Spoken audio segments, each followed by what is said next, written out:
Lu one man show bikin Ya. aplikasi Ya. buat perusahaan pembiayaan. Ya. Sendirian bro. Salut. Gua dengar nih ya. Lu boleh klarifikasi ya. Katanya lu the first man mungkin bisa punya fintech ya, berizin oleh regulatory. Katanya modal kolor, men. Ya. Lu building sistemnya, aplikasinya sampai pendaftarannya, Ya. checklistnya semua lu lengkapin. Betul. Wow, Betul. amazing, man. Amazing banget. 3, 4, 5, Parabot, let's go! Parabot. Dibeli bu. Oke teman-teman, kita ketemu di Parabot, podcast rakyat bukan orang terkenal. You know kenapa bukan orang terkenal? Pertama, karena saya tidak punya koneksi orang terkenal. Oke? Dan secondly, kita pengen juga ya sebenarnya. Mungkin udah biasa kali ya kalau kita podcast ngewawancarain orang-orang yang udah terkenal. Tapi sebenarnya banyak tracer, banyak orang-orang seru di lingkungan sekitar kita yang bisa kita ambil. Minimal lah buat diketawain. Nah kalau enggak maksimal ya bisa diambil intisarinya atau pelajarannya buat kehidupan kita gitu ya. Semoga seperti itu. Nah, kali ini saya kedatangan tamu yang luar biasa. Beliau adalah owner dari perusahaan fintech P2P terdaftar di regulatory. Dan kita langsung saja sambut dengan Bapak Yudi Darmawan. Selamat datang, bro. Salam jumpa. Ya. Oke. Ketemu lagi ya. Ketemu lagi. Setelah Berapa lama nih kita nggak ketemu? 1 minggu. Tapi sebelumnya lama ya. Ya. Oke. Nah, narasumber kita yang satu ini nih adalah mungkin ada yang sudah kenal, ada yang belum ya. Tapi gua rasa sih memang belum banyak yang kenal karena belum banyak terekspos ya. Jadi teman kita ini yang datang malam ini adalah seorang pemilik, owner dari fintech P2P yang terdaftar di OJK. Bukan orang sembarangan yang pasti. Kita perkenalkan langsung Bapak Yudi Darmawan. Let's go. Oke. Bro, kita ngobrol-ngobrol ringan aja ya. Silakan. Oke. Gue mau dengar kisah lu nih ya. Lu tuh sebenarnya bankers katanya ya sebelum lu jadi ownernya fintech. Ya. 12 tahun. 12 tahun? Jadi bank lah kurang lebih. Wow. Oke. Gimana bro? Ngapain aja lu di bank 12 tahun? Gue tuh bank pertama, tapi bukan pekerjaan pertama sih sebenarnya. Bank pertama gue itu adalah dulu namanya NISP.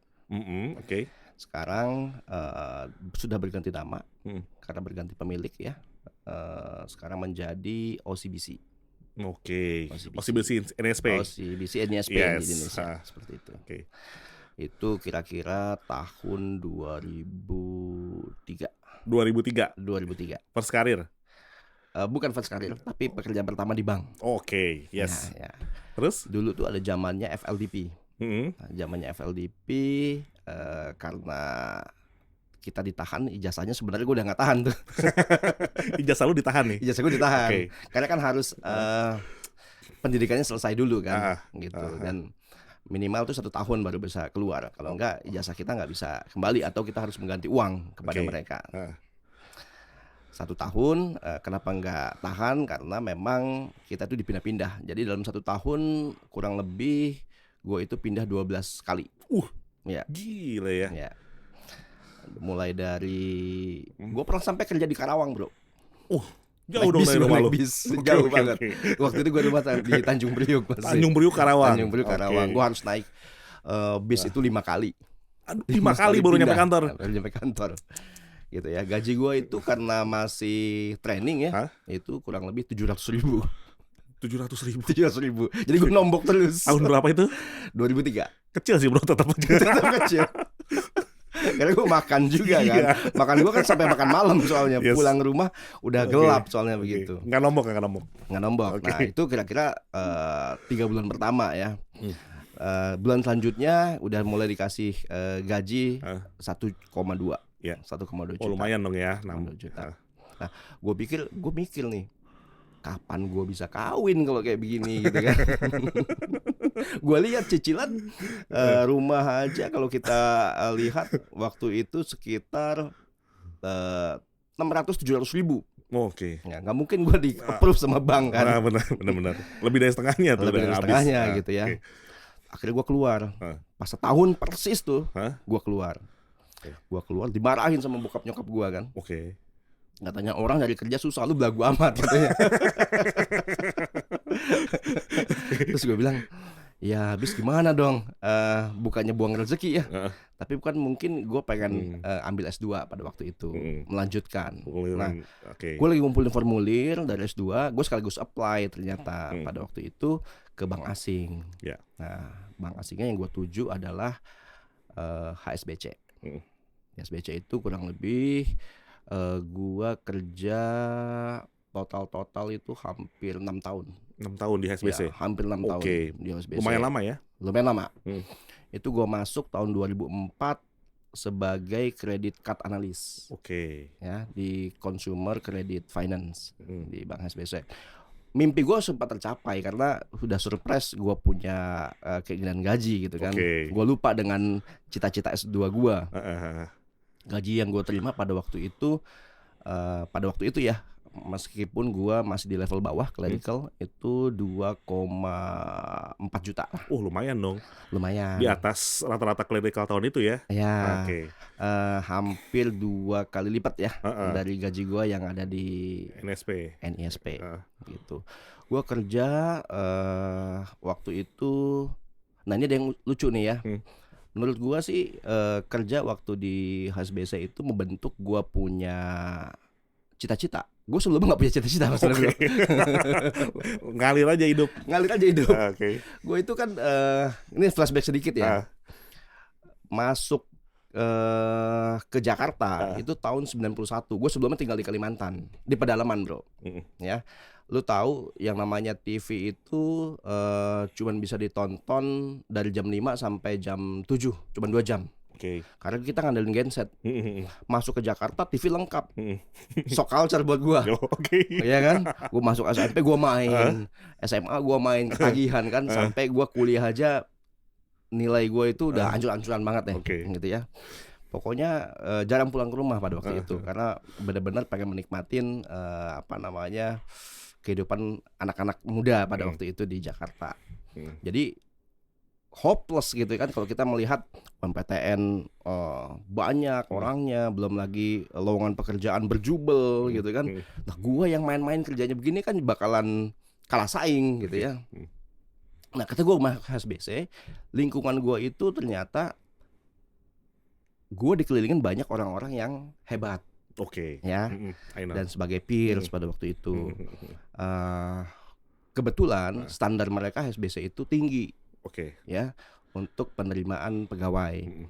Jadi kebanyakan mungkin kita bisa bilang setengahnya itu lulusan asing, ya, ada dari Australia, dari Amerika, gitu ya. Terus setengahnya lagi itu dari Indonesia, tapi 3/4-nya kebanyakan universitas negeri. Gitu. Ini HSBC ini adalah bisa dibilang bank asing termasuk yang paling ngetop ya pada saat itu lu ya. Pada waktu itu dan yang mungkin paling saat ini pun masih ya. Ya, salah satunya lah. Dia nomor 2 lah setelah Citibank. Gitu ya. Waktu itu memang mereka lagi growing untuk pengen masuk ke bisnis kartu kredit dan KTA. Gitu. Nah, ternyata ketika gua harus berkompet, gua tuh timbul semacam kayak inisiatif untuk bisa berkompetisi. Kayak apa sih orang-orang pintar ini ketika bekerja gitu ya. Gue jadi belajar lebih semangat, gue bekerjanya lebih semangat gitu ya. Dan ternyata hasilnya juga ketika di penilaian, kita kan punya appraisal ya, yang namanya mungkin KPI setiap akhir tahun. Gue tuh selalu achieve above expectation. Gitu. Jadinya merasa bahwa ternyata gue nggak bego-bego amat, gitu ya. Optimis gue jadi mulai tumbuh betul, okay. rasa optimisme untuk kembali belajar, gitu. Sampai akhirnya 2 tahun gue sebagai credit card analis, akhirnya gue pindah sebagai bagian trainer. Oke. Trainernya itu kita datang ke cabang-cabang tuh, pembukaan cabang mulai dari Medan sampai ke Jawa Timur, Surabaya. Nah itu gue pada waktu itu adalah kita buka pinjaman HSBC. Iya. Di pinjaman HSBC itu gue sebagai trainer, buka di cabang-cabang, dan ternyata gue menikmatin. Oke. Gue menikmatin.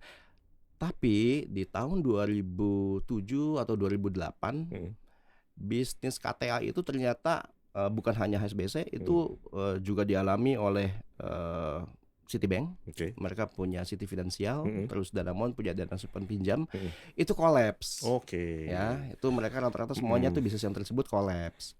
Sehingga HSBC melakukan exit strategi duluan, keluar dari bisnis tersebut. Ya, sebelum yang lain ya. Sebelum yang lain. Nah, orang-orang yang di bisnis tersebut itu kan jadi ngumpul, kita over employee pada waktu itu kan. Kita dikumpulkan dalam satu pooling. Nah, yang kira-kira punya bakat lebih atau dibutuhkan oleh departemen lain itu akan mengikuti interview. Jadi kita nulis tuh aspirasi deployment ya, programnya. Mau ke departemen apa, terus pekerjaannya apa, nanti dia akan diinterview oleh user seperti itu. Nah waktu itu tuh gua masuk ke MIS. Gua tuh sebenarnya dari dulu suka main game komputer, gitu kan, dan relate banget dengan yang namanya programming walaupun nggak terlalu dalam pada waktu itu. Dan gue pilih karena gue juga bukan orang yang suka berhadapan dengan orang sebenarnya. Jadi gue lebih suka yang di back office.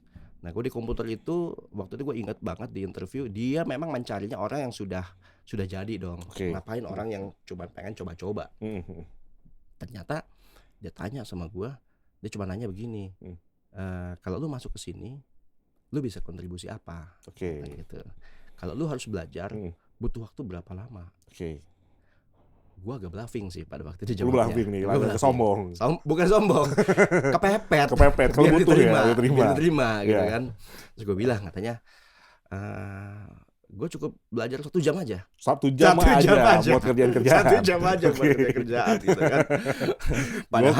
Padahal gue dakdik tuh gitu kan. Sampai rumah gue bakalan belajar nih gitu ya. Besoknya ternyata gue dikirimin email. Dikirimin email bahwa gue diterima. Wah, lu terima nih ya. Gue diterima ya. Ya. Di unit yang sebenarnya sebelumnya lu belum punya experience ya. Maksudnya secara pekerjaan ya. Belum punya. Ini beda ya. Beda. Dulu kan gue tuh sebagai analis, sebagai trainer untuk kartu kredit dan pinjaman. Sekarang gue sebagai database MIS. Manajemen Information System. Ya. Nah di situ kan butuh beberapa kayak kemampuan coding apa segala macam ya, untuk query lah, minimal basic lah query. Itu lu udah punya emang knowledge-nya? Biasanya itu orang yang kuliahnya adalah statistik atau manajemen information system. Iya biasanya gitu ya. Nah lu? Gua sendiri akuntansi masuk jadi MIS. Luar biasa. Luar biasa gitu ya. Ya gue bilang memang akuntansi itu sebenarnya gue milih ya. Kenapa? Karena yang paling banyak lowongannya di Kompas. Bukan karena gue pengen kesana gitu kan. Ya paling gampang lah. Gue hidup gampang-gampang aja gitu kan. Nah ternyata pas gue sebagai MIS, gue kerja pertama kali itu ada satu lulusan Amerika pada waktu itu. Gue gak usah sebut namanya gitu ya. Ketika gue kerjain coding, mereka selalu bilang begini, nyindir, katanya 1 jam. Yang lu bluffing 1 jam itu. Katanya 1 jam gitu terus. Malu lah ya. Tapi mungkin mereka juga orang-orang baik gitu ya. Bantu kita juga gitu kan. Lu diajarin juga sama dia. Itu luck gue lah gitu. Makanya kita harus baik sama orang. Udah masuk di situ, mulai gue punya banyak timbul ambisi sekarang kan. Gue harus dapat jenjang karir yang lebih tinggi gitu kan. Gue harus bisa masuk ke dalam, nggak hanya sebagai MIS operator, tapi bagaimana ketika analis itu kan pasti punya SOP. Dia juga punya policy. Ada yang namanya credit scoring lebih spesifiknya. Siapa sih yang bikin? Nah, gimana sih cara bikinnya? Nah, gue pengen masuk ke sana gitu.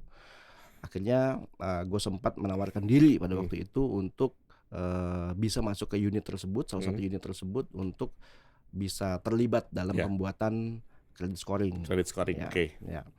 Dan pada waktu itu akhirnya gue pindah di 2010 masuk ke departemen, gue lupa ya nama departemennya apa, tapi itu kumpulan dari orang-orang yang memang ngurusin finansial dan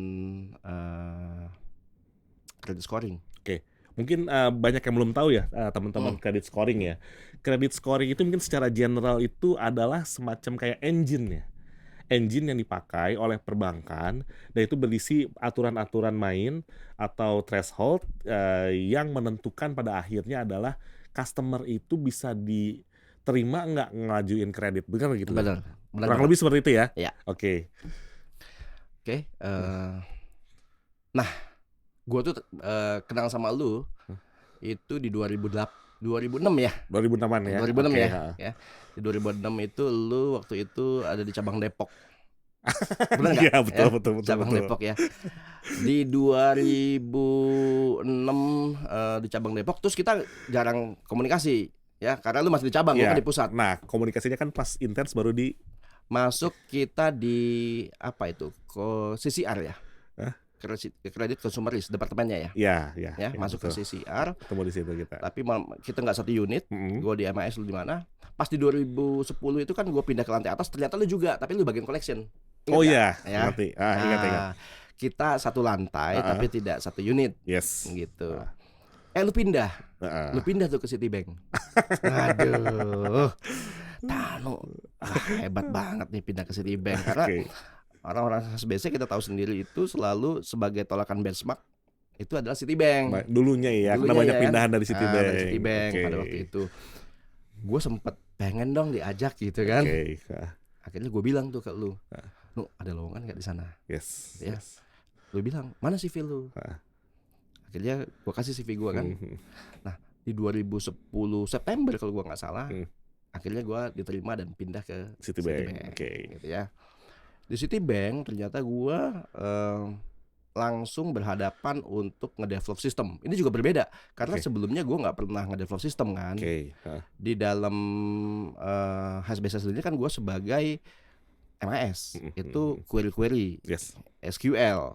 Nah kali ini gue harus ngedevelop sistem di mana ya itu challenge buat gue ya. Gue pikir cepat gue bisa ngerjain. Gue sempat frustasi. Karena gue tahu orang-orang Citibank itu katanya hebat-hebat, tidak kalah lah dengan HSBC kan. Jadi kan gue nggak boleh kelihatan tolol gitu. Gue belajarin kode, kok nggak nyambung nih. Udah 2 bulan gitu kan. Kapan lagi? Sebentar lagi kita kan tahu ya masuk kerja itu ada masa probation 3 bulan. Probation 3 bulan. Ini kalau gue nggak bisa ngasilin output apapun, gue bakalan dipecat nih. Waduh, udah 5 tahun. Udah mulai nyut-nyutan ya. Udah mulai nyut-nyutan gitu kan. Nggak tahu gimana ya. Tiba-tiba gue tuh jadi ngerti semua kode. Ya. Gimana tuh? Gue juga nggak tahu. Turun dari langit gitu. Tiba-tiba otak gue jadi encer. Mungkin makannya bagus pada waktu itu. Gue langsung bisa bikin kode gitu segala macam ya. Bahkan surprisingly ya, pada waktu itu di unit tersebut malah gue mendapatkan juga skor tertinggi di penilaian. Karena waktu itu bank tuh lagi repot migrasi yang namanya lagi migrasi sistem ya. SID sebelum Slick. Ini yang regulatory ya. Dari versi 4 ke versi 5. Di mana itu totally different. Ya. Jadi tools-tools yang pernah dibikin oleh developer sebelumnya itu tidak dipakai. Tidak mungkin bisa dipakai lagi dong karena baru. Nggak compatible gitu kan. Kita harus bikin sistem yang baru. Dan pada saat gua masuk waktu itu demanding untuk Citibank bisa melakukan output dari sistem SID yang kita develop itu sangat tinggi. Karena Citibank pada waktu itu ada suspend. Ya, ada suspend, nggak boleh beroperasi. Mungkin ada beritanya juga di koran kan. Pada waktu 2011 awal. Sehingga setiap hari itu sistem kita harus bisa melakukan washing sebanyak kurang lebih 50.000 customer untuk kita profiling. Nah itu tantangan yang belum pernah ada sebelumnya. Akhirnya gue buat sistemnya dan ternyata berhasil. Dari situ mulai gue dapat tawaran di beberapa bank. Ya, dapat tawaran di beberapa bank. Nama gue mungkin mulai sedikit muncul nih ke permukaan gitu ya, sehingga akhirnya gue pindah ke Permata. Oke. Jadi gue nggak lama sebenarnya di Citibank itu, cuman sampai setahun lebih dikit. Oke, tapi di Citibank lah lu belajar tentang build Coding. system, coding, semua di situ ya. Confident gue tentang pembuatan sistem jadi tumbuh. Oke. Jadi gue bilang, ini kan ada orang-orang ini pintar ya, dari luar, dari UI, dari ITB, tapi gue nih ternyata yang bisa bikin sistemnya gitu kan. Proud dong. Gue proud gitu Iya, ya. oke. Confident gue tinggi. Ya. Lagi gue punya kayaknya gue bisa ngejar fokus di karir gue nih di Oke. perbankan. Gue bisa salah satu yang mungkin bisa diperhitungkan. Oke. Itu ambisi dalam hati lah ya, Yes, seperti itu yes, ya. yes. Gue jalan kurang lebih di Permata, ternyata ada internal kasus di tempat gue. Wow. Bukan di pekerjaan ya, tapi di kehidupan keluarga gue. Oh, jadi lu lagi ada problem nih di keluarga. Ada problem. Problem Oke. itu pada waktu itu gue tuh sempat invest kan ke sebenarnya orang yang cukup akrab dengan keluarga gue, ya.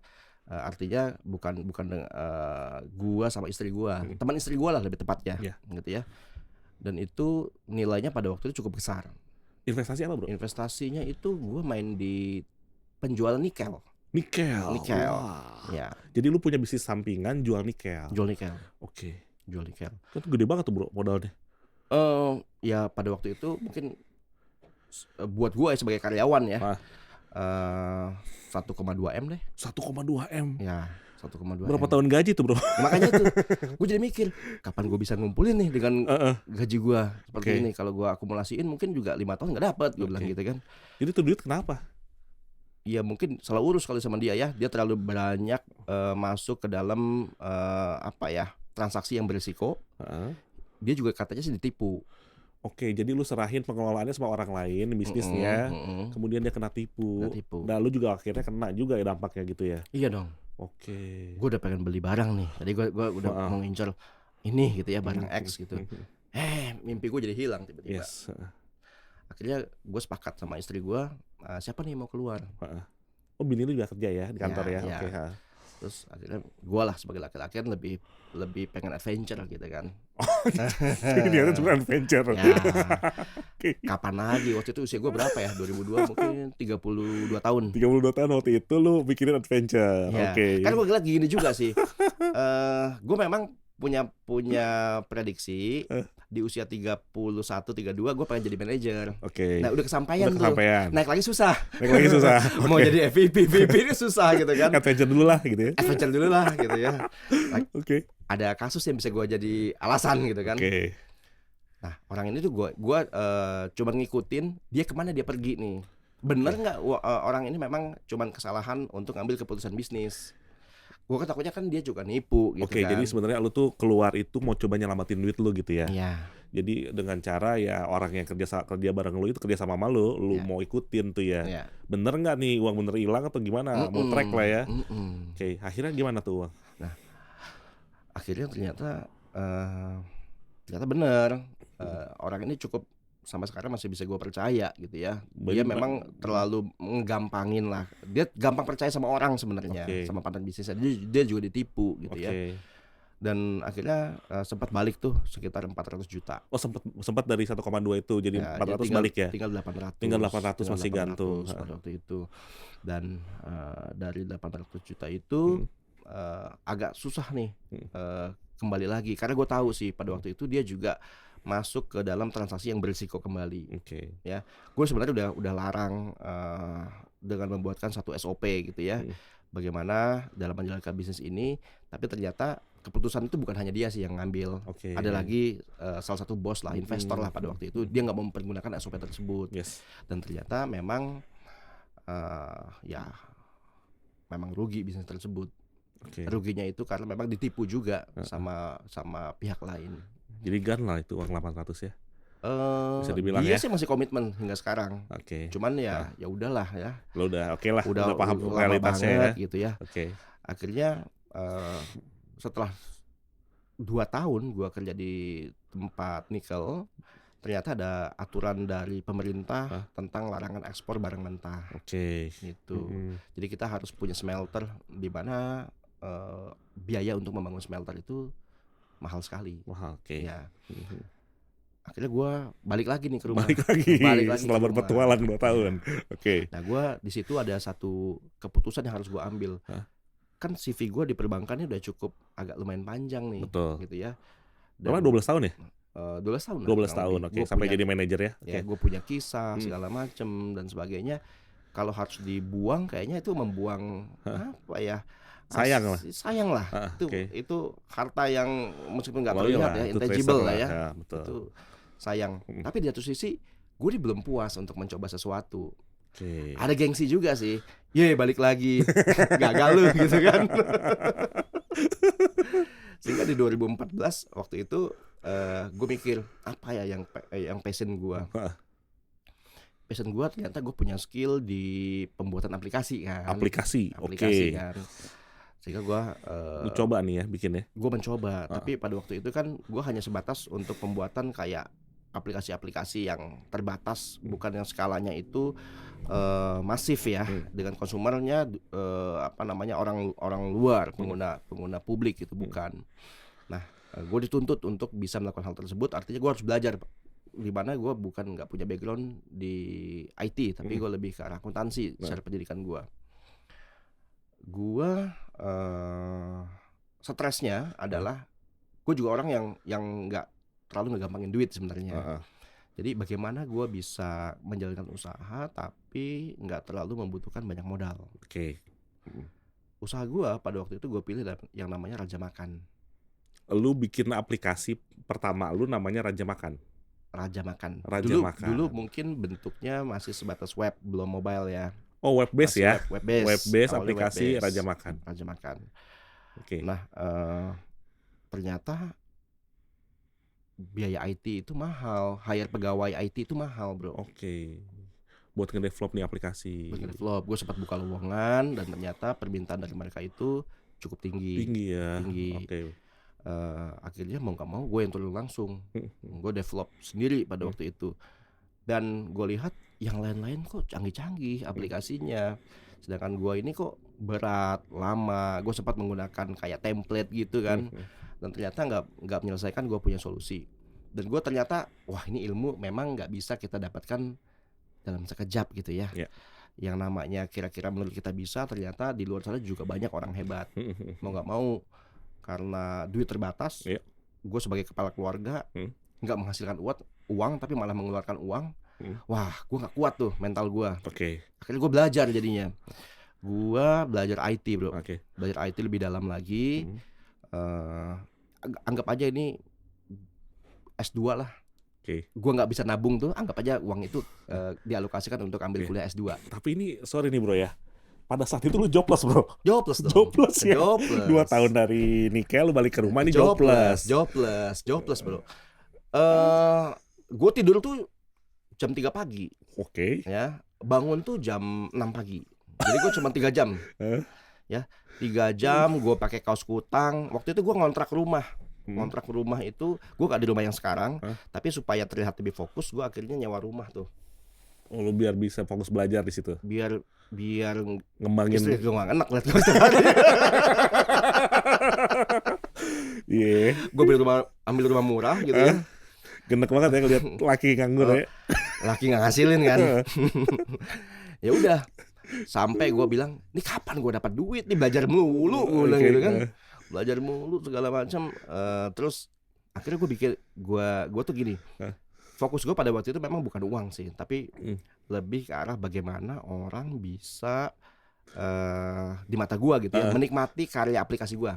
Jadi contoh kayak gini, aplikasi lu tuh enak digunain, cepetan launching dong. Nah itu tuh buat gue menambah motivasi gitu ya. Tapi lu, maksud gue hal-hal kayak gitu bikin lu motivasi ya. Tapi tekanan dari rumah gimana bro? Wah, gimana feelingnya nih bro? Kalau posisi lu nggak menghasilkan duit. Kalau gue ngomong di podcast ini mungkin ya. Nanti istri gue ngomong kamu di rumah. Aduh, jangan bro, itu aib. Pokoknya itu kondisi. Lu pernah bilang katanya itu kondisi salah satu paling terparah. Maksudnya kondisi lu di titik paling rendah lu gitu ya. Paling rendah bro. Jadi ketika lu ngebikin yang diapresiasi temen gitu ya, atau kolega, tapi nggak menghasilkan apa-apa. Sebelum apa namanya itu terjun ke publik lah gitu ya. Oke. Nah di situ gue bilang ini kayak batu akik nih. Ditaksir harganya mahal tapi dijual nggak ada harganya gitu kan. Udah nggak musim. Udah nggak musim musim masalahnya soalnya. gitu kan. Terus ya gue inilah ya. Ya. Ya lo tau sendiri sedih banget gue di situ kan. Sedih banget, mental gue kena juga gitu kan. Dan gue tuh sampai di titik mau doa aja gue malu gitu loh. Mau minta malu. Mau minta malu karena lu lagi begini, lu minta loh gitu kan. Padahal kan minta wajar-wajar aja supaya Wajar-wajar digampangin aja, prosesnya, iya. misalnya seperti itu ya. Tapi nggak tahu kenapa waktu itu gue malu gitu sampai Oke, minta. doa aja malu. Karena apa yang gue bikin ini masih setengah jalan juga gitu kan, Oke. belum selesai. Ternyata nyelesain ini pantasannya IT itu butuh orang ratusan orang. Gue Oke. sendirian kan. Lu sendirian Gua ya, betul, sendirian. bikin aplikasi ya. Kalau lu compare kayak aplikasi kayak Gojek, Oh iya. Tokopedia itu kan kumpulan Katanya dari bisa ribuan ya. katanya bisa IT-nya ribuan bisa ribuan ya orang gitu ya. kan. Oke. Gue sendirian, makanya gue Lu sendirian. Oke. Gue tuh sampai apa ya, nggak berani keluar gue makan karena ngurangin duit pada waktu itu. Jadi makan gue selalu di rumah lah Ya, oke. gitu. Nah tekanan paling gede itu sebenarnya bukan itu. Apa? Nyokap gue juga suka Oh telepon kan. sama dari orang tua juga udah Sama. mulai. Dia bisik-bisik ke gue malu nih punya anak kayak lu. Orang tua udah bilang malu punya anak lu. Di rumah aja gitu. Enggak, bukan dia marah ya, tapi Iya. lebih karena Motivasi. sedih gitu, Iya, sedih sedih ngeliat gitu kan kondisi. ngelihat Iya. anak laki-lakinya mungkin harga dirinya kan Ya lu belum menghasilin duit loh pada saat nggak itu duit ya. pada waktu itu dia mungkin takut malu sama istri gua kali ya, Iya, keluarga iya, istri iya, gua atau iya, keluarga iya. besarnya segala Oke. macam. Ya itu yang bikin gua tambah down bro. Oke.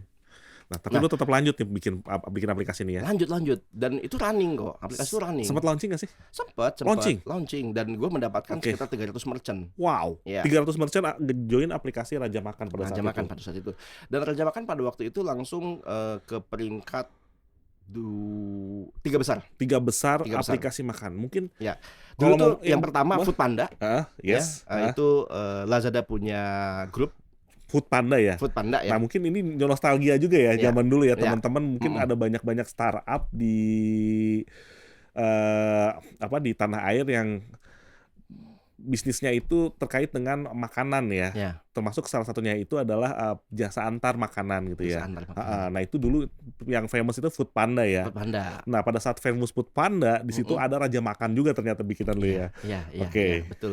Jadi 3 besarnya pada waktu itu adalah Foodpanda, Foodpanda. Click Click It, yes, It I know. ya, itu banyak beroperasinya di daerah Blok M dan Kemang. Terus yang Raja Makan. Raja Makan. Iya. Udah 300 merchant, bro. Ya. Maksudnya Itu gimana? 300 merchant itu diakuisisi hanya dalam waktu 3 bulan. 3 bulanan lu bisa dapat 300 Ya, merchant. 300 merchant. Sebenarnya pada waktu itu memang kan platform sejenis juga nggak banyak gitu ya.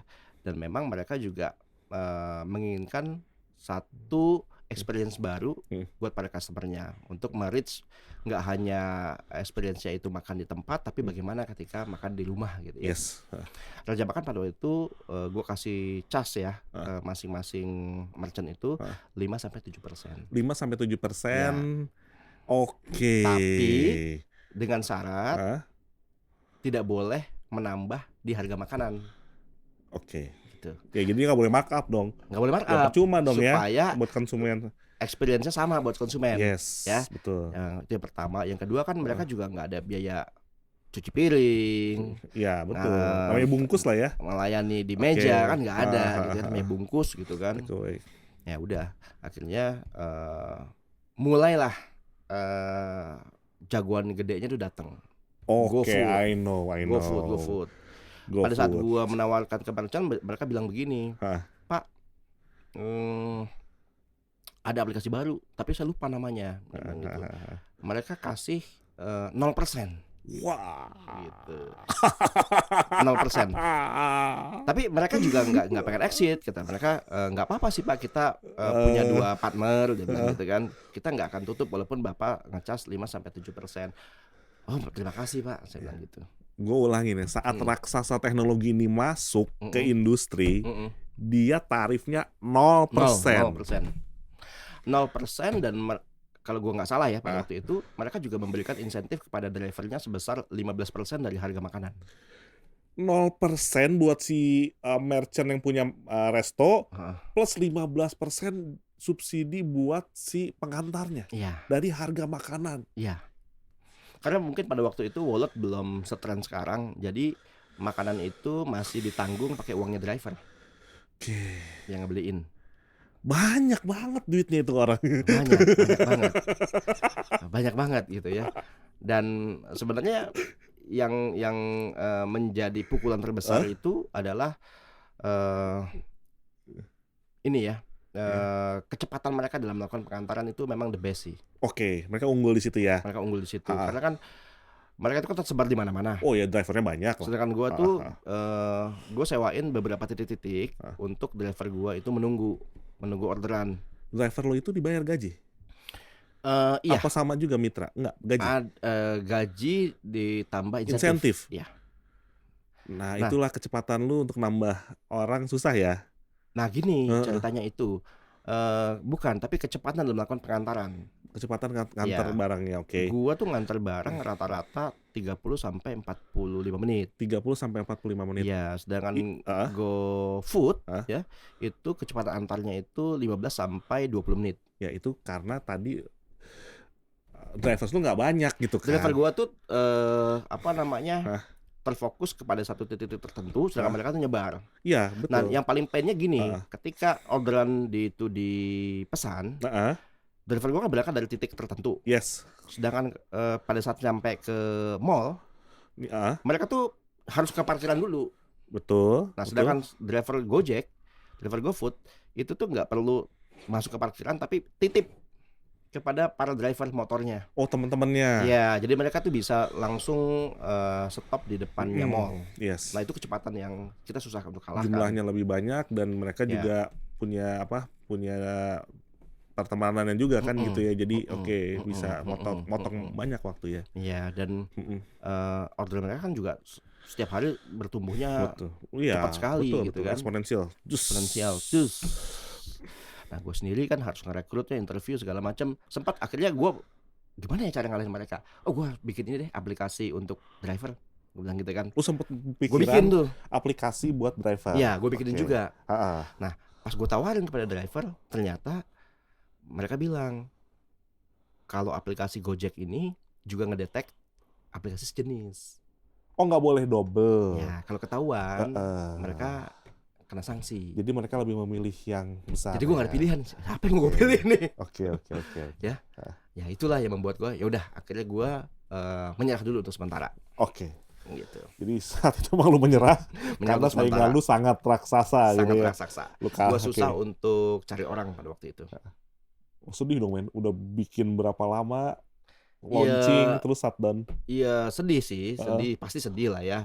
Tapi untungnya gue itu sudah punya ide yang lain. Ngebikin kayak aplikasi booking dan sebagainya, kayak Airbnb ya. Pada waktu itu, ketika proses itu sedang berjalan, gue ditelepon. Oh, sebenarnya ketika itu sudah sedang berjalan, sudah tutup ya Raja Makan ya. Lu sempat bikin platform lain. Ya.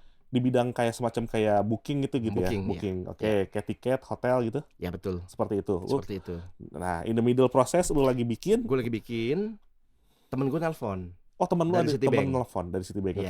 Ya, temen Citibank gue nelpon. Dia bilang dia butuh orang untuk membuat apa kita sebut ya, PMO. PMO itu proses manajemen office. Salah satu departemen untuk melakukan efisiensi di dalam satu perusahaan yang sudah besar. Gitu. Banyak lah ya. PMO banyak di perusahaannya. Nah, gue sebut nama di salah satu multi finance yang jumlah karyawannya itu 8.000 orang. Temen lu yang di bank ini dia pindah ke perusahaan multi finance nih. Dia belum pindah. Oh, belum pindah. Tapi baru dapat offering. Nah, waktu itu goalsnya dia harus membuat aplikasi supaya pertumbuhan pegawai ini tidak terlalu besar. Jadi dia multi finance tersebut punya karyawan sebanyak 8.000. multi finance ini banyak ya karyawannya ya, ribuan. Oke. Mereka tuh hire konsultan, sebut aja mereknya McKinsey gitu ya. Kalau ini tidak dilakukan satu antisipasi, tahun depan itu akan menjadi 12.000 karyawannya. Oke, dia harus butuh ngerekrut banyak sekali orang untuk mendukung pertumbuhan bisnisnya. Ya, betul. Sehingga gua summary dia butuh buat aplikasi ini untuk mendukung itu gitu ya. Untuk mendukung supaya tidak terlalu banyak orang-orang yang terlibat dalam proses di multi finance ini. Ya betul, dia nggak perlu nge-hire sampai 12.000 dong. Dia itu digantikan dengan teknologi gitu ya kan. Oke. Ya. Nah, di situ lu join akhirnya. Gue join Ke perusahaan multi finance nih. For the first time ya. Multi finance ya. Lu pindah dari banking. First time ya. Sekarang lu kerja di multi finance. Kerja di multi finance. Oke. Gimana tuh, Bro? Di multi finance? Iya. Menurut gue sih sama aja sih dengan banking ya. Mirip-mirip ya. Mirip-mirip ya. Karena perusahaan pembiayaan kan ya. Banking itu kan luas.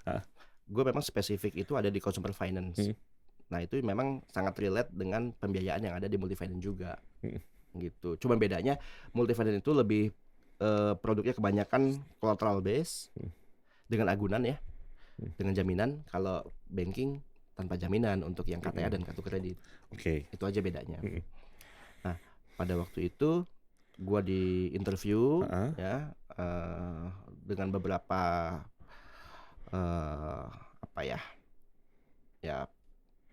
orang-orang yang manajemen sana lah ya, manajemen di multi finance tersebut ya. Hingga akhirnya dari tim kita tuh ada 4 orang yang berhadapan dengan mereka, 2 orang yang dipilih. Oke. Ya, gua dengan ya teman gua lah. Akhirnya jadi teman. Peers lah, seperti gua seperti itu. Nah, gua masuk. Ini juga tantangan karena tantangannya adalah bagaimana membuat aplikasi skala korporasi kali ini yang akan digunakan oleh korporasi. Nah, itu juga gue melakukan beberapa riset dan akhirnya aplikasi itu launching. Oke. Jadi di sini tuh pertama kalinya juga mungkin ya, lu membuat aplikasi dengan konsepnya adalah pembiayaan gitu ya. Betul. Oke. Nah, ternyata hoki gue gede kali ya. Apa yang gue kerjakan di multi finance tersebut, itu ilmu gue semua kepake tuh sejak pertama kali gue masuk HSBC. Oke. Jadi gue tahu gimana proses aplikasi itu mulai masuk sampai aplikasi itu tersalurkan kepada si peminjam. Oke. Seperti itu. Jadi ini semua pengalaman ini bersatu ya. Jadi satu. Itu hoki gue. Oke. SOP-nya gue tahu. Isi database gue tahu karena gue pernah di MAS. Terus credit scoring gue tahu.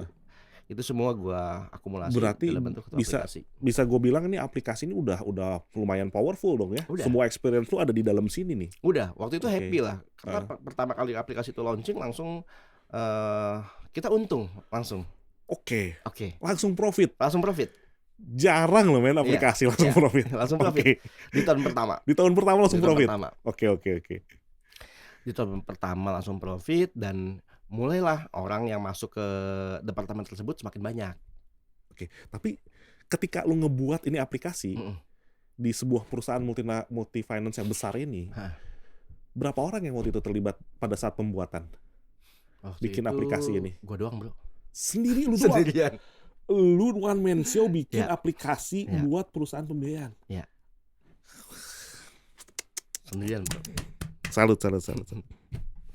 Karena ya nggak tahu ya, mungkin ini ya dengar-dengar sih ada unsur politiknya juga ya sebenarnya, bahwa nggak terlalu disukai nih departemen gua oleh beberapa orang yang ada di dalam situ. Oh, ada intik-intik pekerjaan lah ya. Jadi bahkan orang yang nawarin pekerjaan gua pada saat itu dia aja nggak jadi join. Yang dipilih dia tuh jadi nggak jadi kepilih. Sorry ya, bukan kenapa, mungkin ada hal lain ya. Mungkin gaji dia kegedean kali dibandingin gua mau gaji berapa aja kan, gua jobless gitu kan. Kan cuma gua berdua doang yang dipilih. Oke. Nah, gua kan lebih ke arah orang IT-nya. Kalau dia kan lebih ke orang bisnisnya. Jadi sebelum dia launching kan dia ngapa-ngapain jadinya gitu kan. Ya memang nature-nya seperti itu. Nah, gua minta orang nggak dikasih. Nggak dikasih. Gila ya. Iya. Oke. Jadi lu cuma berapa orang terakhir berarti di situ? Waktu itu sebelum launching, Hah?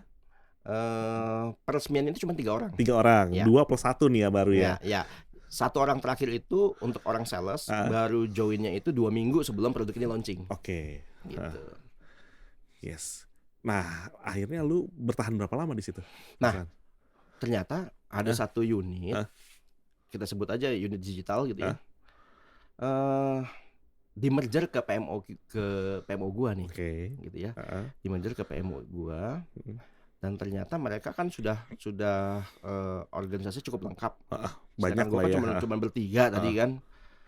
Akhirnya menggeser orang-orang yang di dalamnya. Oh. 2 orang ini tergeser, tinggal gue sendirian. Oke, tinggal lu sendirian doang yang tersisa. Yang tersisa.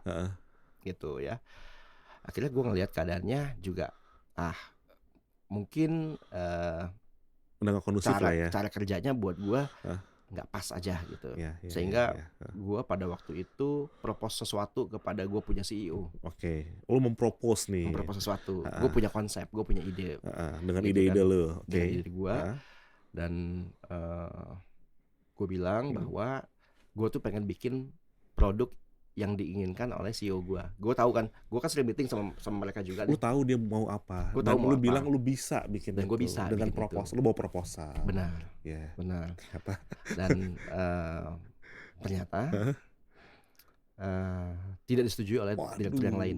Tidak disetujui. Oh, sebenarnya dianya oke. Sebenarnya dianya oke. Oke. Tapi direksi yang lain nggak support. Ya. Akhirnya enggak lah ya gitu. Akhirnya enggak lah ya. Aduh. Dia bilang, kalau ini nggak disetujuin, lu mau ngapain? Ya gue bilang gue keluar. Sombong kali keluar. Gue keluar beneran bro. Keluar gue. Ya. Keluar. Lu... Nyokap gue lagi ada dikduk. Nih bro, ini kan lu posisi lu pasti udah senior dong di sana. Ya. Dulu itu pas lu keluar, posisi lu tuh apa sih di situ? Level lu lah secara korporasi standar aja, level lu apa? Oke. Level gue tuh pertama kali gue masuk AVP. AVP, Assistant Vice President, which is sudah tinggi juga dong. Nah, lu keluar sebagai? Gua pikir title gua tuh awalnya harusnya adalah VP atau SVP sebenarnya. Karena PMO itu sebenarnya ada departemen yang cukup kita bilang cukup strategis. Karena levelnya itu kita report langsung ke director atau awalnya malah report langsung ke CEO. Langsung ke CEO karena strategik ya. Strategik. Ternyata peer gua yang gua kepir selama ini dia SVP. Oh, SVP jauh. MVP. Jauh kali. Jauh. Nah, ketika 2 orang ini keluar, gue juga sebenarnya waktu itu juga udah nawarin diri untuk keluar juga. Tapi ditahan. Nah, dibilang katanya, lu jangan keluar, gitu kan. Jadi sebenarnya lu sempat dirayu juga, sempat mau keluar juga, dirayu lagi. Gue bilang, lagi. Gimana cara supaya lu bisa bertahan di sini? Terus gue bilang, ya gue sih basic gue kan sebenarnya juga sudah nyemplung ke usaha. Gue tuh udah bagaimana merasakan pahitnya lah jatuh bangun sebagai mencoba untuk usaha gitu ya. Entrepreneur terlalu hebat lah. Terus dia bilang, ya jadi lu maunya apa? Ya minimal samain lah sama level yang sebelumnya peer gua sebelumnya. Lu minta dipengen ijazah. Gitu. Tapi dia bilang nggak mungkin secara aturan HR kan. Ya udah gue keluar dulu. Nanti lu hire aja gue lagi. Oke. Akhirnya sih diokein. Akhirnya lu bisa naik pada saat itu ya? Udah okein, tapi butuh proses 2 kali. Hari besoknya nih, gue langsung diangkat jadi VP. End of itu kan bulan-bulan Agustus ya. End of year gue harus jadi SVP. Gitu. Sebenarnya lu di sana udah jadi SVP. Which is Senior Vice President. Which is udah tinggi banget, men. Tinggi banget. Iya, tinggi lah pastilah. Tinggi. Dan lu meninggalkan itu? Gue tinggalin. Karena lu ketahui ya, yang namanya tiba-tiba orang masuk, tim kita pada keluar gitu ya. Itu kan menimbulkan satu pertanyaan sebenarnya. Kenapa sih gitu? Dengan alasan nggak kondusif kan intinya ya. Situasinya udah nggak enak buat kerja gitu ya. Gue sih bilang ya bisa bilang seperti dalam itulah. Hati udah nggak enak. Ya. Tapi pada saat lu keluar ada pegangan nggak lu kerja di mana? Nggak ada. Nggak ada, Nggak ada. nggak ada. Keluar gitu aja udah. Keluar gitu aja, dan orang-orang yang dekat sama gue tuh pada waktu itu dikeluarin juga semuanya. Oh, Dikeluarin akhirnya juga. keluar. Iya, dikeluarin Dikeluarin juga. kalau itu. Mereka dikeluarin. Mereka pada telepon gue sih. Pengikut lu tuh semua dikeluarin. Iya. Gila. Lu ninggalin kerjaan men beneran. Ya gue tinggal di kerjaan. Jobless lagi tuh. Jobless, tapi gue banyak banget belajar sebenarnya Oh, di yang tempat yang keras seperti itu ya. Tapi itu merupakan kalau dibandingkan ya SBC, Citibank, Permata, justru Multifinance ini yang membuka gua wacana bahwa Oke. ilmunya ternyata banyak banget. Jadi ini lu sekarang adalah pengangguran dengan skill yang sangat tinggi. Dengan gitu ya. confidence sebenarnya, Oh, kita dengan mungkin nggak confidence. confidence tinggi gitu. Lu ngerasa Iya. jobless tapi derajat lu udah ultimate. Oke. Ultimate, iya. Kan gue juga malu dong kalau misalkan gue ditantang sama CEO ternyata gue nggak jadi keluar gitu kan. Aduh. Oke, nganggur. Nganggur tapi gue udah punya cita-cita. Yes. Sekarang gue tahu apa yang mau gue bangun. Kalau dulu kan yang waktu di Raja Makan itu kan hanya probing lah, coba-coba gitu ya. Kalau kali ini gue jelas gue harus bikin ini gitu. Oke. Nah, waktu itu akhirnya gue pengen bikin fintech. Fintechnya khususnya untuk fintech pembiayaan. Sorry. Fintech itu kan sebuah institusi finansial Ya. yang di mana harus legal kan. Ya. Sementara itu industri yang diatur oleh regulator. Ya. Bisa membuat sebuah institusi yang bisa sampai dapat berizin gitu ya dari regulator, itu kan apa ya, semacam dongengnya konglomerat orang-orang berduit banyak bisa bikin kayak begituan gitu ya, atau perusahaan-perusahaan besar yang bisa bikin anak perusahaan seperti itu ya. Maksud gua itu kedengerannya aja udah halu gitu ya. Dan gua dengar nih ya, lu boleh klarifikasi ya. Katanya lu the first man mungkin bisa punya fintech ya, berizin oleh regulatory. Katanya modal kolor, men. Gimana men klarifikasi lu, men? Bener tuh modal kolor. Ya nggak juga sih. Kalau modal kolor berarti kolor gue digadein dong. Jadi gini bro, industri fintech khususnya untuk fintech itu sebenarnya ada beberapa jenis kan. Yes. Ada fintech pembiayaan, ada fintech pembayaran, ada fintech inovasi, seperti agregator dan sebagainya. Waktu itu gua masuk, kan ini industri yang well regulated, yang benar-benar terregulasi gitu ya. Lu masuk ke gedungnya susah bro. Yes, pastilah. Ya. Nggak sembarangan orang bisa. Jadi waktu itu tuh ya gue gaya cowboy. Gue coba 2 kali. Yang pertama gagal. Yang kedua gue bisa masuk. Jadi lu pertama kali nyoba mau masuk ke gedung regulator dengan tujuan mau memproses perizinan ceritanya. Ceritanya. Sebelum perizinan terdaftar dulu. Oh ya sorry, mau mendaftar dulu lah, mendaftar fintech lu di regulatory ini. Ya. Lu masuk gedungnya aja udah ditolak nih. Ditolak. Balik lagi. Oke. Gua datang gitu ya. Ternyata isinya cuma ada satpam sama customer service. Ya, sepi deh. Itu gedung sepi banget. Cuman 2 orang lah seperti itu. Gedung gede tapi. Gue masuk, dia cuma nanya mau ketemu siapa, sudah janjian atau belum. Oke, standar lah, basic lah itu. Iya. Terus gue bilang ya belum. Justru gue mau dapat informasi, gue bilang gitu kan. Oke, mau nanya informasi. Terus good point. kata mereka nggak bisa pak. Bapak harus bikin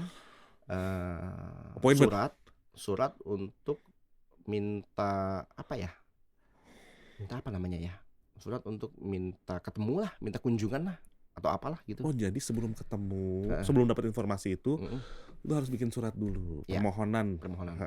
Bikin deh. Belum bikin. Gue Gue gak tahu tujuannya siapa kan. Iya, lu bingung juga ya kita ya. CS gue tanya juga nggak tahu soalnya. Tanya customer service juga bingung dia. Bingung. Oke. Gue balik tuh ke rumah kan, gue telepon tuh teman gue, siapa yang ketemu, siapa yang begini gitu kan. Dia bilang gue nggak tahu ketemu siapa, tapi gue pada ke lantai sekian katanya. Oh, ada lantainya, informasi lantainya doang. Lantainya doang. Oke. Terus akhirnya hari kedua gue datang, dia bilang udah janjian Pak, udah ketemu sama Pak ini. Gue ngambil dari website. Lu bohong Lu ya? bohong. Lu padahal gak punya janji. Nggak boleh janji. Nggak boleh janji. Lu masuk aja ke ruangan itu. Masuk ke ruangan itu. Bilang Bapak A gitu ya. Bapak A. Oke. Dikasih akses gitu ya. Heeh. Karena namanya memang ada sih. Iya. Gue cek di website. Lu nyari Di dia. website. Bohong pinter nih ya. Gue naik ke lantai tersebut. Habis itu kosong tuh ternyata tuh. Gak ada orang. Nggak ada orang juga. Nah terus? Tapi ternyata itu ruang tunggu. Ternyata ruang tunggu. Nah, nggak lama kemudian tuh ada mungkin pekerja di situ lewat ya. yes. Lewat, gue panggil. Ternyata dia itu baru bekerja juga di situ. Iya. Gue tanya, Pak, tahu kanal peer to peer lending nggak? Terus dia bilang, dia orang cukup membantu tuh. Oh, dia tahu rezeki ternyata lu banget rezeki ya? gue banget tuh. Tuh Bapak itu ya. Coba aja Pak, kirim ke nomor ini. Oh, Dia kasih nomor sih, kasih nomor telepon. kasih nomor telepon. Oke. Gitu. Baik sekali ya. Baik sekali. Jarang sekali nemukan orang baik. Gue pulang tuh langsung berbunga-bunga tuh. Ah. Nggak tahu gue nomor mau gue apain. Iya. Gitu kan.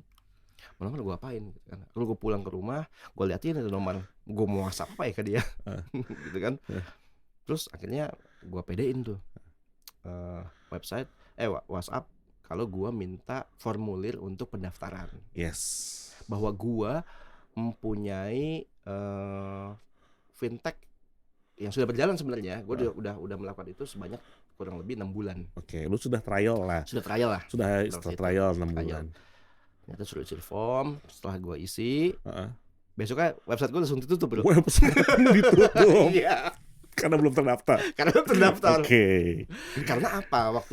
Waktu gue dengar katanya jalan dulu, baru nanti sambil diajuin. diurus perizinan pendaftaran yang diurus.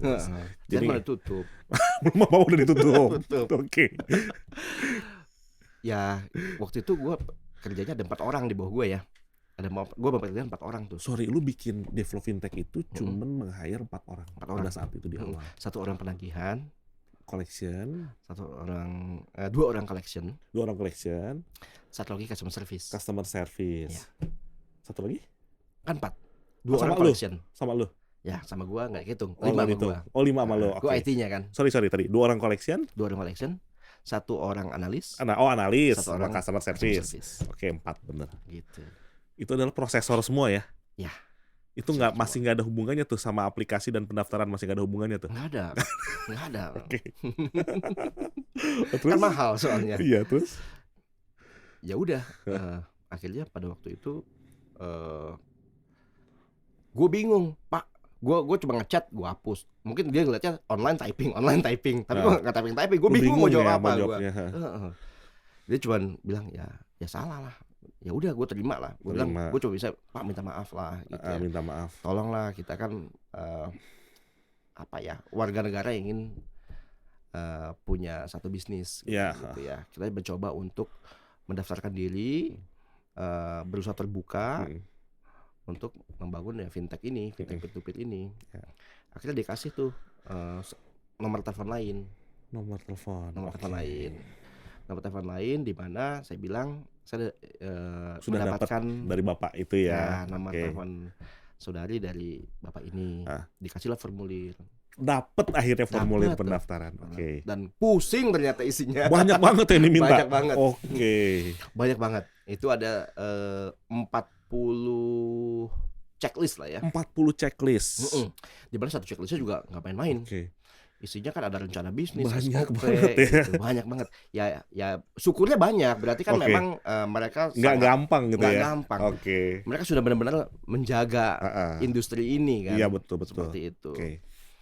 Ya, jadi emang benar-benar serius yang bisa mendapatkan tanda terdaftar tersebut. Oke. Jadi lu bikin ngelengkapi 40 checklist yang amat sangat sulit tadi.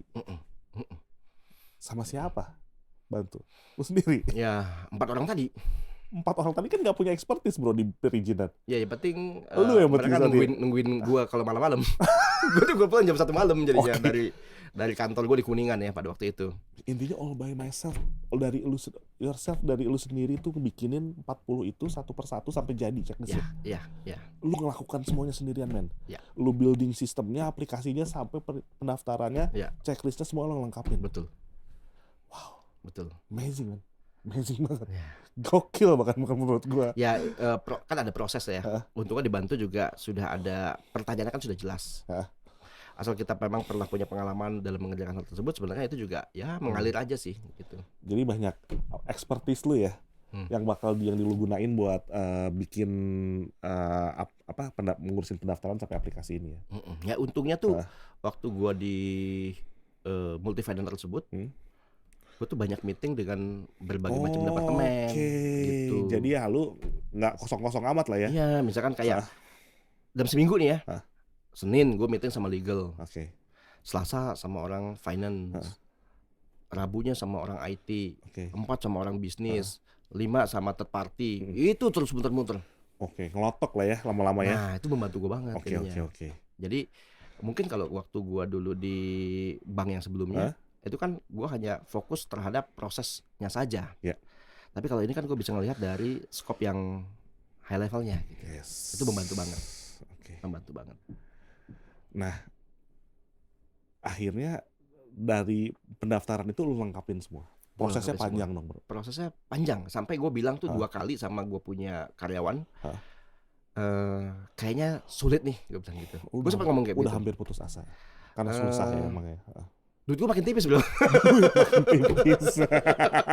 Karena kan gini ya, waktu gue dapat checklist itu, gue pindahkan kantor relokasi. Gue tadinya di rumah, pindah ke kantor yang ada di Kuningan. Kan sewanya mahal bro. Gitu kan.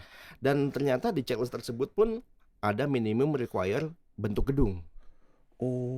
Jadi gitu lu ya. harus nyewa gedung yang sesuai dengan ketentuan. Ya bukan gedung lah, Space minimal lah. sekian ruangan lah. Space lah ya. Ya, ruangan ini, ruangan meeting, ruangan direksi, ruangan karyawan. Dan itu lumayan ya harganya. Lumayan harganya kan. Salah ya Saat nggak gue modal. nggak beroperasi kan. Tadi salah nggak modal kolor ya. Nggak sah. Nggak mungkin. Jadi itu uang yang hasilnya keuntungan gua selama dari jalan 6 bulan itu. Keuntungannya lari ke situ. Jadi ya uang simpenan lu lah ya dipakai buat buat fulfill semuanya gitu ya. Nah akhirnya berapa tahun itu bro struggling pendaftaran? Hampir 11 bulan. 11 bulan. Cemas tuh ya tiap hari pasti ya. Cemas dong. Cemas ya. Bisa nggak ya? Harus Bisa nggak ya? Kalau nggak cemas nanti nggak jadi. Nggak termotivasi. Dongengnya bahwa sorry ya gue bilang ya lu very minimum ya kan resource ya very minimum lah menurut gue. Sementara yang daftar ke sono kan punya duit bisa miliaran triliunan orangnya kan. Waktu itu minimum modal di store itu nggak terlalu gede. Dulu syarat minimum modal di store belum terlalu besar. Berapa waktu itu ya? 1 M. 1 miliar ya. Iya. Gitu. Nggak terlalu gede dibandingkan fintech ya, tapi uang itu gede banget buat gua gitu. Buat lu mah gede banget ya, tapi maksudnya ya. Buat industri sih. Karena kan industri kan baru tumbuh. Jadi regulasinya juga membantu lah ya. Membantu. Gitu. Berarti bisa gue bilang pada saat itu regulasi juga membantu ada opportunity juga buat orang-orang kayak lu yang bisa juga punya usaha seperti ini gitu ya. Cuman untuk penyelesaian checklist ini sampai selesai kan nggak hanya administrasi tapi juga termasuk lu juga demo sistem kepada mereka. Iya, pasti kan. Iya. Lu demoin semuanya kan. Yang semua. Lu bikin itu apakah benar-benar sudah comply nggak gitu ya? Dan fungsinya tuh benar-benar bisa gitu kan. Dan mengajar comply itu kan juga sulit ya. Iya. Gitu. Karena ini kan high risk business sebenarnya. Kalau kita ngelihat dari KBLI-nya, dari NIB-nya, kita masuk ke dalam kategori high risk. Betul. Gitu. Pokoknya complicated banget kan. Jadi mereka benar-benar uji sih. Kalau lu benar-benar masuk, ya lu benar-benar diuji di sana. akhirnya terdaftar. Akhirnya. Nomor berapa, bro? Berapa dari berapa waktu itu? Waktu itu di berapa ya kalau nggak salah tuh 100 sekian lah. 100 sekian berarti. Ada 170 sekian fintech, 172 kalau nggak salah. 172 pada itu terdaftar, lu nomor sekitar 150-an sekian. Dikit lagi pendaftaran ditutup. Memang betul, pendaftaran akhirnya ditutup. Ya, kita tahu semua pendaftaran akhirnya ditutup. Sesaat sebelum pendaftaran ditutup, lu terdaftar. Iya. Hoki gue juga tuh. Gimana, men? Jadi ini juga Wah, itu kayak dapat gue dapat tuh bulan Desember kan. Dapat Desember. Model 1M. Ternyata gue tuh diundang untuk menghadiri acara pemberian tanda terdaftar. Oke. Ya, bersama fintech-fintech yang lain. Dikasih lah sertifikat terdaftar. Belum. Diundang kan? Diundang untuk mengambil Pas itu. udah selesai acara tersebut, perusahaan gue dipanggil. Dengan ada 1-2 perusahaan yang lain. Dipanggil, dibilang katanya modal gue kurang. Modal lu cuma 1M kurang gitu. Kurang. Padahal pada saat itu ketentuannya memang 1M. 1M. Kurang nih. Minta 2,5M. Minta 2,5M. Iya. Minta 2,5M. Minta 2,5M. Duit lu cuma 1M. Gue bilang, Pak ini kan aturannya 1M. Dia bilang, ya ini untuk menjaga bisnis ini. Sebenarnya ini aturan yang baru sudah mau disetujui kok. Kalau enggak ya nanti aja disetujuinya. Tetap kita sudah memberikan secara administratif disetujui, tapi suratnya nggak kita berikan. Gue pusing tuh. Waktu itu hari Kamis kalau salah. Kamis pada saat itu lu dikasih waktu. Nyediain duit untuk hari Senin. Lu cuma dikasih waktu 3 hari untuk dari 1M bisa jadi 2,5M. Buset kan. Nah ini juga ajaib. Ajaibnya gini. Kenapa? Gue bilang, Pak, nyairin deposito aja butuh proses. Belum ngirimnya. Mungkin secepat-cepatnya Senin atau Selasa. Gitu kan. Walaupun gue gak punya depositonya. Ngayal nih. Ngayal. Intinya lu minta tambahan waktu lah extra time. Dikasih gak? Dia bilang sih begini, ya kalau nggak nentuin kita nggak batalin, cuman nggak kita kasih suratnya. Iya. Intinya lu gak bisa ngapa-ngapain juga kan? Gue bisa ngapa-ngapain juga, gue bisa nawar juga gitu kan. Ya, gue udah chat sini nggak ada yang bisa minjem, kan nggak boleh minjem juga lagi ya. Gue pusing. Tiba-tiba gue ngobrol tuh sama satpam komplek rumah gue. Gue punya sebidang tanah. Oh, lu punya sebidang tanah. Iya. Daerah mana? Daerah komplek gue. Di bilangan Cibubur lah. Cibubur ya, daerah Cibubur ya. Cibubur. Gue bilang gue mau jual. Lu mau jual, bilang lah. Gue mau jual. Hari Kamis tuh ya. Padahal gue pernah nawarin tanah itu setahun yang lalu kagak laku-laku. Setahun lalu tuh gak laku. Gak laku-laku. Lu tawarin. Lu coba lagi tawarin ke satpam. Kamis malam. Nggak tahu tanah gue laku. Ada yang beli. Aneh kan? Yang beli hari apa tuh? Minggu. Kamis lu bilang minggunya nih tanah lu laku. Ajaib gak? Berapa kali men ada bintang jatuh men? Iya. Akhirnya dapat tuh duit. Astaga. Gimana men punya peluru hoki banyak itu? Nggak tahu, gue juga bingung gitu kan. Emang udah takdir men ya. Lu punya ya. Akhirnya lu bisa terdaftar. Terus dari situ udah selesai itu masalah regulasi. Ya selesai. Karena sebelum itu kan kita ada fit and proper test. Kita tuh yang pertama harus ikut ujian dulu. Habis itu dipanggil sama OJK, dilakukan fit and proper test. Setelah terdaftar kan katanya ada berizin ya? Ada. Akhirnya lu proses juga berizin. Tapi setidaknya dari 172 tadi. 172. Akhirnya sekarang hanya tinggal 103. Tinggal 103. Per hari ini 101. 101. Itu sudah pada tewas ya. Sudah pada tewas. Berat emang di industri ini ya. Mereka yang sebenarnya tewas itu karena tidak comply. Jadi sebenarnya salahnya di mereka juga gitu ya. Iya, jadi kan industri ini sudah terbentuk sejak 2016. Kan gue baru dapat kan 2019. Nah dulu tuh checklistnya nggak sebanyak yang di 2019. Nah mungkin masih mencari formulasi gitu ya dari aturannya segala macam. Checklist mereka kalau nggak salah cuma 9. Yes. Dan mereka itu diminta untuk comply sampai di 2020 sebenarnya. Nah beberapa tidak menyanggupi hal tersebut, gitu sih. Nah, gimana men ya bisa survive gitu ya? Ya, kalau gua denger nih ya teman-teman ya, jadi fintech yang dipunya Bro Yudi ini bisa dibilang salah satu fintech tersehat ya kalau gua lihat coba ya. Dari sisi finansialnya positif. Kalau gua lihat nggak banyak loh fintech yang terutama P2P ya yang punya positif financial gitu ya, profitability ya. Dan gue lihat ini salah satu yang profit gitu loh. Maksudnya intinya positif ya dari sisi finansialnya. Gimana bro bisa ngejaga itu? Efisiensi bro. Bisnis harus efisien. Iya. Efisiensi. Karena teknologi itu nggak murah. Sumber daya SDM-nya juga mahal. Nah itu sih. Teknologi nggak murah, sumber resource juga nggak murah. Jadi lo harus bikin something itu semuanya serba efisien. Betul. Nah untuk menjaga trust tuh gimana bro? Terhadap aplikasi lo? Ya kita harus bisa melayani pelanggan kita dengan baik sebagai customer service. Gitu. Comply itu setidaknya setengah dari masyarakat itu sudah happy gitu ya maksudnya. Dengan lu comply sebenarnya lu menjaga kepercayaan masyarakat itu kan, bener gak? Seperti itu. Ya benar seperti itu. Jadi OJK itu kan juga mungkin belakangan ini sebagai spotlight ya.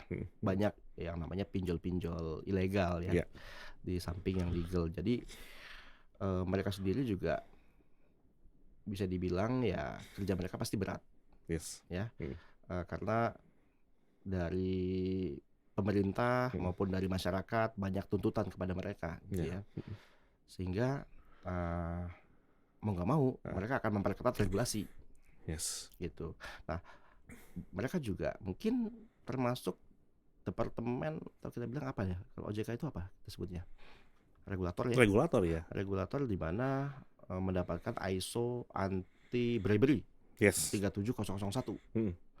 Nah, dengan mereka mengemban ISO tersebut, berarti kan mereka punya